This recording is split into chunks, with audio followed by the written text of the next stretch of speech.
Hi guys, Dr. Rachel Hippolyte here. So we are going to talk about the fight, flight, freeze and what it actually means when we're dealing with anxiety, depression, DPDR.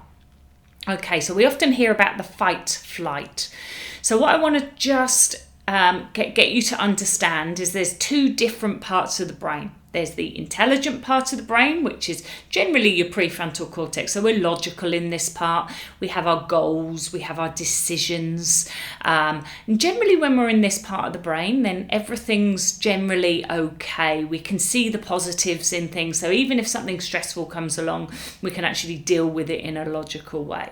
And then we've got the emotional part of the brain.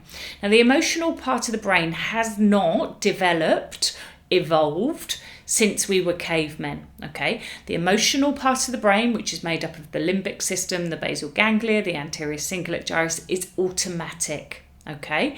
It's our memories, it's our emotions, it's all the things that go on in the background, okay? This part of the brain, generally, people don't realise they have too much control over, and that's simply not true, which is why we often feel that we're a victim to mental health, that we can't actually control how we feel, and that's, again, simply not true. This part of the brain is our survival brain, okay? It deals in three different emotions: anxiety, depression and anger. So the anger is the fight, the anxiety is the flight, and then the freeze is generally your depression or your DPDR, okay? A healthy brain will react to these fight, flight, freeze in the right response. So when something happens and our lives are at threat, we will suddenly get that rush of adrenaline, ready to fight or flight, run, or sometimes freeze. So maybe a really scary incident and we pass out, okay? But in most of the clients that I work with, when poor mental health, which is, remember, poor brain health, is an issue, these things have occurred over time and the brain has stopped perceiving a threat at the right time. It actually believes that that threat is real, okay? So imagine a deer grazing, minding its own business, and all of a sudden it senses a threat. It senses a tiger there. So first of all, it will sense that threat before there is actually an issue, and it will send it into, can I fight this?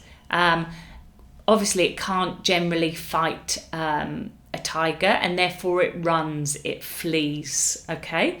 So that's your flight. So it runs and it runs and it runs, but the tiger catches up with it. Now remember, the unconscious part of the brain is there to protect you. So first of all, it protects you either by fighting or fleeing, but at this point it's being caught, okay? And therefore the unconscious mind says, right, what can I do to be able to protect you now, because you've been caught, the deer's been caught, and it will protect you emotionally. And this is where DPDR, passing out, depression come in, where you stop feeling, you're numbed, you feel disassociated from the world, you feel like you're in a dream. And that's exactly what's happened. It's disconnected that part of the brain from feeling anything. Now when we see this on brain scan, we see these really highlighted, really overactive limbic system, anterior cingulate gyrus, temporal lobes, okay?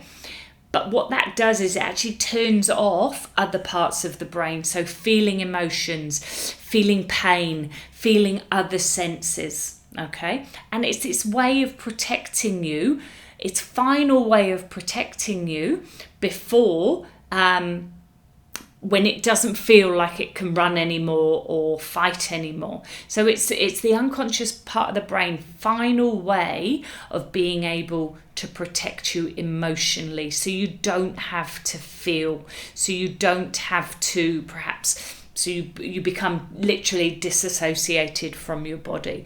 And that is what fight, flight, freeze is. But why does it happen in situations where there is no threat? Okay.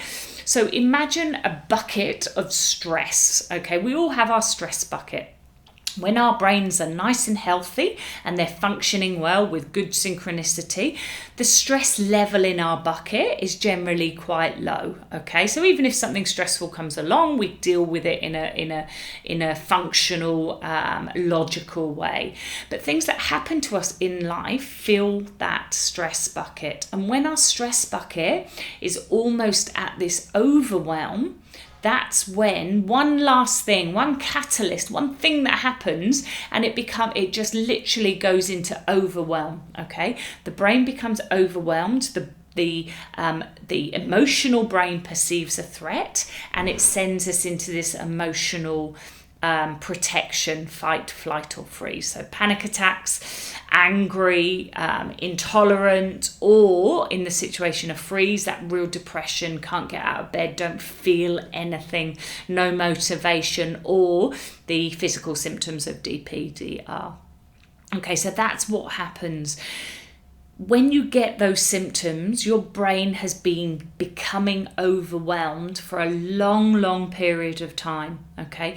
So you can't expect to suddenly feel okay again. We have to literally unload the stress levels and the causes of those stress levels in your bucket of stress to get it down to a functioning level where you've got resilience to the outside stresses of life. So that is what fight, flight, or freeze is, relating to the symptoms and the behaviours that you get.